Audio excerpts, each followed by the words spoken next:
এখন হচ্ছে ভোর 4:20। ঘর থেকে বের হয়েছে সে মনে হয় কয়টায়, 10টা-11টার দিকে। সে তখন বের হয়েছে বাইরে, এখন আসছে। সে এখন বাসায় আসছে পটি করতে। মানুষের বাইরটা পটির জায়গা থাকে, ঘরটা ঘুমানোর জায়গা থাকে। সে বাইরে গেছে, ঘুমায় আসছে না কি করছে কে জানে। এখন এই 4টা-5টার দিকে বাসায় আসছে সে পটি করতে। মানে কি বলা উচিত, সে আমার ব্যালকনিটাকে পুরা কি যে করছে। গরু ঘরের থেকেও সুন্দর থাকে।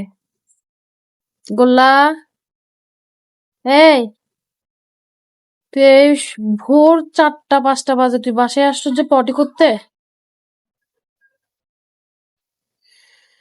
হ্যাঁ, এমন অসভ্য কাছে কাছে ধরে। এই শেষ, শেষ তার। সে পটি করতে এখানে আসে, বেয়াদব বেড়া।